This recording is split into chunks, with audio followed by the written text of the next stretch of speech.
Well, blessed morning, Prince folks. Today it is March 7th, 2025, and let's jump right on to Max Cato's lesson.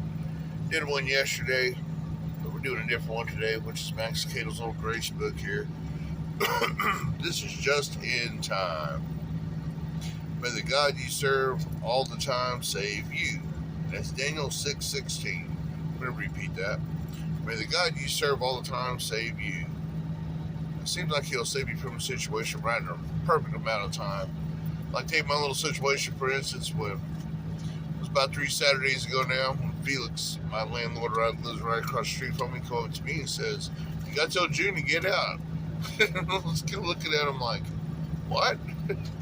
But I know that God, just like it says, may the God you serve all the time save you. God saved me January 5th, 2008, and therefore I know. He tells me, he reminds me, Jack, you walk more than a conqueror. If you're a believer, you can walk more than a conqueror, knowing you're a soldier in the army of the Lord, and you walk victorious, no matter what it is. And even if you fail, well, you know, hey, don't do that again, for as the bull repeats his foolishness, a dog returns to his vomit. Simple as that. But you watch, Girls and I calling out in faith. We're going to have a 3-bedroom house, $500 to $600, somewhere here in Lawrence, and everything's going to be good. Kate will have a car, she'll have a driver's license. My mother-in-law already has a great house established for her in Clinton. The bills got turned on. Everything's ready to go. She's waiting on the keys, which are on the way by UPS, and she's going to pastor to some church in Clinton where Raymond Six passed away at the parsonage, so she's taking that church over wherever it is. She needs to be a pastor in a church. It's been so long since Ouachita got shut down in 2017, so I'll talk about just in time. So let's dive into the rest of this lesson. Look at Jonah in the fish belly. All right, we're talking about Jonah.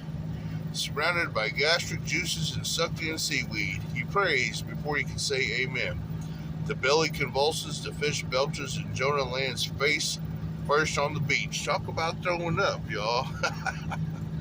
Look at Daniel in the lion's den. His prospects aren't much better than Jonah's. Jonah has been swallowed when David is about to be, or Daniel is about to be. Or look at Joseph in the pit, a chalky hole in a hot desert. The lid has been pulled over the top and the wool has been pulled over his eyes. Like Jonah and Daniel, Joseph is trapped. He is out of options. There is no exit. There is no hope. Though, the road to the palace takes a detour through a prison and eventually ends up at the throne. Remember, Joseph ended up being the prime minister in Egypt, and Egypt hated Israel at that time. But the Pharaoh saw such greatness in the favor God had in Daniel, he made him the second in command over Egypt. Such are the stories in the Bible. One near-death experience after another. Just when the neck is on the chopping block, just when the noose is around the neck, Calvary comes. And remember, Jesus died upon the cross of Calvary. That's what that means right there. Why are these illustrations from the Bible important to our faith? Because it shows us to not give up, even in the face of death. My wife didn't, and she is beyond death. I never seen a greater fighter than her.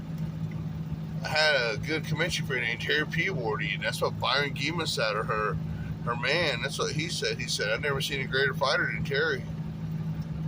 He was with her. She was really sick. I had the privilege of co-ministering at her funeral with her uncle Gardner Peabody. Gardner was an 87-year-old established Comanche elder, but that was his first funeral. Where that was my second. I got to co-minister. That was a really good experience. Talk about just in time. Byron come up to me. He said, "Hey, Bobby, I'd appreciate it if you could you help with Terry's funeral?" I'm like, "Yeah, sure." And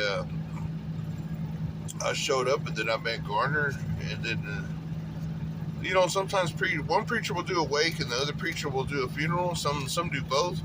But when I showed up kind of late for the wake, and Byron kind of gave it a couple eyeball. Hey, you late? He said, yeah, talk about ending time, I said, yeah, I know, but the next day I showed up early because Gardner told me to.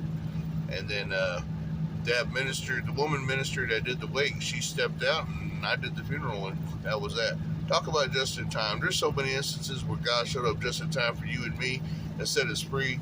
that if we were to talk about it, this video would be too long. You'd be bored and you would just scroll on by and go look at something worthless. But I want to make it worth your while to watch these videos because I like sharing wisdom straight from God. From me to you, from him to us, rather. Be blessed in your iron journey.